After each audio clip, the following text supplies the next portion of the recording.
नमस्कार, मैं प्रिया। बिहारी न्यूज में आपका स्वागत है। चलिए जानते हैं अब तक की बड़ी खबरों को। सुशांत सिंह राजपूत के पिता के सिंह ने रिया चक्रवर्ती के खिलाफ मामला किया दर्ज। सुशांत सिंह राजपूत के गुजरे हुए 1.5 महीने से ज्यादा का समय होने के बाद उनके पिता ने अपने बेटे को इंसाफ दिलाने की मुहिम शुरू कर दी है, जिसके तहत उन्होंने पटना के राजीव नगर थाने में मामले को दर्ज करवाया है। साथ ही उनकी कथित गर्लफ्रेंड रिया चक्रवर्ती को भी निशाने पर लिया है। मिली जानकारी के अनुसार 26 जुलाई को सुशांत सिंह राजपूत के पिता कृष्ण किशोर सिंह द्वारा पटना पुलिस को लिखित शिकायत में रिया चक्रवर्ती समेत उसके पूरे परिवार का नाम शामिल किया गया है। उन्होंने सुशांत को पूरी तरह से अपने कब्जे में करने की बात कही है। उनके बैंक अकाउंट को भी रिया चक्रवर्ती ही मैनेज करती थी। पिता ने साफ तौर पर कहा है कि सुशांत के रुपए भी रिया ने गबन कर रखे हैं और सुशांत पर वह दबाव बनाकर रखती थी। डीएसपी और दरोगा कानून की बारीकियों से लेकर लेंगे योग और प्राणायाम की सीख। डीएसपी इंस्पेक्टर और दरोगा को चुस्त दुरुस्त रखने के लिए सेवाकालीन प्रशिक्षण को लेकर नया खाका तैयार किया गया है। इस प्रशिक्षण के दौरान जहां सभी डीएसपी इंस्पेक्टर और दरोगा को नए नए कानून को लेकर जानकारी दी गई है, वहीं तनाव से मुक्त जीवन के लिए योग भी सिखाया जाएगा। बिहार पुलिस अपने अफसरों को दिए जाने वाली ट्रेनिंग के लिए पूरी तरीके से तैयार करने की कोशिश कर रही है और हर तरह के कोर्स को तैयार करने में जुट गई है। जल्द ही इस पूरे कार्यक्रम को अंतिम रूप दे दिया जाएगा। अधिकारियों की माने तो प्रोन्नति का लाभ लेने के लिए प्रशिक्षण पास करना अनिवार्य कर दिया गया है। मिली जानकारी के अनुसार यह 48 कार्य दिवस का प्रशिक्षण होगा और इसे सेवाकालीन प्रशिक्षण के नाम से जाना जाएगा। आज इंटरनेशनल टाइगर्स डे पर वाल्मीकि नगर टाइगर रिजर्व में बाघों की संख्या पहुंची है 50 के पार। बिहार के वाल्मीकि नगर टाइगर रिजर्व में बाघों की संख्या बढ़ती जा रही है, जिसका खुलासा आज टाइगर्स डे पर किया गया है। मिली जानकारी के अनुसार वाल्मीकि टाइगर रिजर्व में रॉयल बंगाल टाइगर की संख्या 50 के पार पहुंच गई है। 2019 में हुई बाघों की गणना में इसकी जानकारी साझा की गई है। अधिकारियों की माने तो व्याघ्र परियोजना के निदेशक हेमंत रॉय ने इस बात की जानकारी दी है। साथ ही यह भी बताया है कि 2019 में कराई गई बाघों की गणना से संबंधित रिपोर्ट भारत सरकार के राष्ट्रीय बाघ संरक्षण प्राधिकरण देहरादून के भारतीय वन्यजीव संस्थान को भेज दी गई है। आंकड़ों के अनुसार व्याघ्र परियोजना में बाघों की संख्या में वृद्धि हुई है। साल 2018 में हुई गणना के अनुसार 31 बाघ और 9 शावक मौजूद थे। इस बार 12 शावक का जन्म हुआ है और व्याघ्र परियोजना से करवाया गया है। हालांकि बाघों की बढ़ती संख्या को देखते हुए वन विभाग ने अपनी खुशी जाहिर की है। इस बार सादगी के साथ मनाया जाएगा गांधी मैदान में स्वतंत्रता दिवस समारोह। बिहार में बेकाबू हो चुके कोविड-19 के माहौल को देखते हुए सरकार ने इस साल स्वतंत्रता दिवस समारोह को सादगी के साथ मनाने का आदेश जारी किया है। मिली जानकारी के अनुसार कोविड-19 को देखते हुए 15 अगस्त को कार्यक्रम में आमजनों का प्रवेश को इजाजत नहीं दी गई है। आम लोग वर्चुअल मोड के तहत इस कार्यक्रम को देखेंगे। इतना ही नहीं, हर साल की भांति इस साल अलग अलग विभागों द्वारा निकाली जा रही झांकियों की झलक भी नहीं दिखेगी। 15 अगस्त को गांधी मैदान में होने वाले कार्यक्रम पर भी कोविड-19 का असर साफ तौर पर देखने को मिलेगा।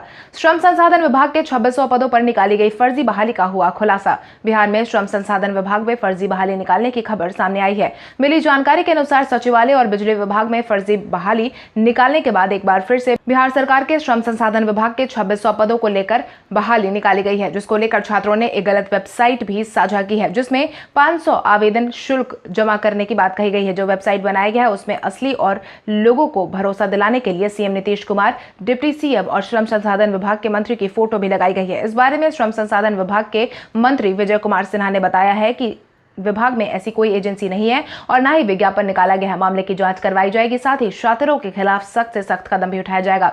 बिहार में कोविड-19 के साथ आई बाढ़ की वजह से 26 लोगों की गई जान। कोविड-19 की वजह से लगातार बिहार में जान गंवाने वालों की संख्या बरकरार है। वहीं अब बाढ़ ने भी लोगों को अपनी चपेट में लेना शुरू कर दिया है। आपदा विभाग की तरफ से जारी किए गए जानकारी के अनुसार मंगलवार को बाढ़ और पानी भरे गड्ढे में डूबने की वजह से 26 लोगों की जान चली गई है। मुजफ्फरपुर में हुए विभिन्न मामलों में 9 लोग डूब गए हैं। पूर्वी चंपारण में बाढ़ के पानी से डूबने और अलग अलग जगह पर 11 लोगों की जान चली गई है। वहीं समस्तीपुर और दरभंगा में 3-3 लोगों की जान जाने की खबर सामने आई है।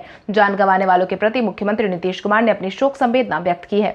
मुख्यमंत्री नीतीश कुमार ने अस्पतालों में व्यवस्था की निगरानी करने के लिए विशेष टीम गठित करने की कही बात। बिहार में बेकाबू हो चुके कोविड-19 के मामलों को देखते हुए मुख्यमंत्री नीतीश कुमार लगातार एक्शन मोड में नजर आ रहे हैं और यही कारण है कि अब मुख्यमंत्री नीतीश कुमार ने मुख्य सचिव को निर्देश देते हुए कोविड-19 पर नियंत्रण के लिए हर जिले में अस्पतालों की व्यवस्था की निगरानी के लिए डेडिकेटेड टीम के गठन का आदेश जारी किया है। मुख्यमंत्री नीतीश कुमार के अनुसार यह सुनिश्चित करेगी कि मरीजों के आने के बाद उन्हें किसी प्रकार की कोई परेशानी हो रही है या नहीं। इसके लिए मुख्यमंत्री ने मंगलवार को मुख्य सचिव दीपक और बाढ़ की स्थिति की समीक्षा की है। साथ ही कोविड-19 से संबंधित कई सारे दिशा निर्देश भी दिए हैं। आज बर्थडे स्पेशल पर हम बात करेंगे बिहार के इंजीनियर रह चुके मानस बिहारी वर्मा और अभिनेत्री सोनल झा की। बिहार से निकले मानस बिहारी वर्मा भारतीय एरोनॉटिकल साइंटिस्ट थे। उनका जन्म बिहार के दरभंगा जिले में 29 जुलाई 1943 को हुआ था। मानस बिहारी वर्मा ने लाइट कॉम्पैक्ट एयरक्राफ्ट तेजस बनाने में अपनी अहम भूमिका निभाई थी। 2018 में उन्हें इस काम के लिए पद्मश्री अवार्ड से भी नवाजा गया था। इतना ही नहीं, उन्हें scientist of the year award से भी पूर्व प्रधानमंत्री अटल बिहारी वाजपेयी ने नवाजा था। वहीं बिहार से निकली अभिनेत्री सोनल झा ने अपने अभिनय से अपने पूरे परिवार के साथ साथ पूरे बिहार का नाम भी रोशन किया है। सोनल का जन्म 29 जुलाई 1971 में राजधानी पटना में हुआ था। सोनल झा को उनके लिपस्टिक अंडर माई बुर्खा के किरदार के लिए बखूबी पहचाना जाता है। बिहार में बाढ़ प्रभावितों को इस हफ्ते दिए जाएंगे 6,000 रुपए। बाढ़ प्रभावितों की मदद के लिए बिहार सरकार ने अहम कदम उठाया है, जिसके तहत बिहार में बाढ़ग्रस्त इलाके में प्रभावित परिवारों को सरकार की तरफ से 6,000 रुपए देने की प्रक्रिया इसी हफ्ते से शुरू करवाए जाने का फैसला सुनाया गया है। राहत शिविर में ही प्रभावितों की सूची बनाई गई है। सरकार की तरफ से जारी किए गए आदेश के अनुसार सभी प्रभावितों को नकदी के साथ जिनका घर, कपड़ा और बर्तन का भी नुकसान हुआ है, उन्हें इसी हफ्ते पैसा मिलने लगेगा। आपदा प्रबंधन ने प्रभावितों की सूची को अंतिम रूप देना शुरू कर दिया है। साथ ही फसल और पशुओं को नुकसान की जानकारी मिलने के बाद प्रभावितों को इन मदों में भी सहायता दिए जाने का आश्वासन दिया है। बिहार में अभी 11 जिले बाढ़ से काफी ज्यादा प्रभावित है, जिसमें सीतामढ़ी, शिवहर, सुपौल, किशनगंज, दरभंगा, मुजफ्फरपुर, गोपालगंज, खगड़िया, सारण, पूर्वी व पश्चिमी चंपारण का नाम शामिल है।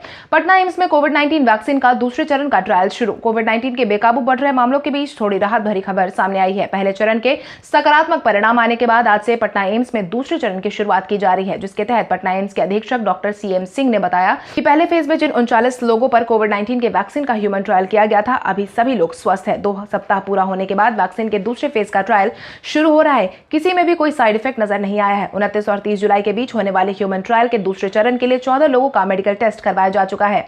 उन्होंने अभी यह भी बताया है कि पहला रिस्पॉन्स काफी अच्छा रहा है। वैक्सीन के पहले डोज से पटना एम्स में 375 लोगों पर ट्रायल करने का टारगेट रखा गया है, जबकि दूसरे डोज के लिए 750 लोगों पर ट्रायल करने का लक्ष्य रखा गया है। प्राइवेट स्कूल और कोचिंग संस्थान के शिक्षकों के साथ आई रालोसपा के प्रदेश मुख्य प्रवक्ता अभिषेक झा ने कोविड-19 के माहौल में शिक्षा व्यवस्था की बदहाल हो रही स्थिति को देखते हुए अपना कदम आगे बढ़ाया है, जिसके तहत अभिषेक झा ने कहा है कि कोविड-19 जैसी स्थिति की वजह से पूरा विश्व फिलहाल प्रभावित है और इसका व्यापक असर भारत तथा बिहार प्रदेश में भी देखने को मिल रहा है। अर्थव्यवस्था पर भी इसका बुरा प्रभाव देखने को मिला है और लगभग हर प्रकार के उद्योग से प्रभावित हो चुके हैं। सबसे ज्यादा प्रभावित सरकारी और प्राइवेट शिक्षण संस्थान हुए हैं, क्योंकि मार्च महीने से लगातार यह संस्थान बंद आ रहे हैं, जिसके तहत उन्होंने कहा कि शिक्षा व्यवस्था को क्षेत्र में हालात दयनीय होती जा रही है। मुख्यमंत्री नीतीश कुमार को शीघ्र कोई कदम उठाना चाहिए। इसके तहत क्षेत्र में काम करने वाले लोगों के लिए सरकार जल्द से जल्द आर्थिक पैकेज का इंतजाम करे, साथ ही साथ अन्य सुविधाएं भी उपलब्ध करवाए।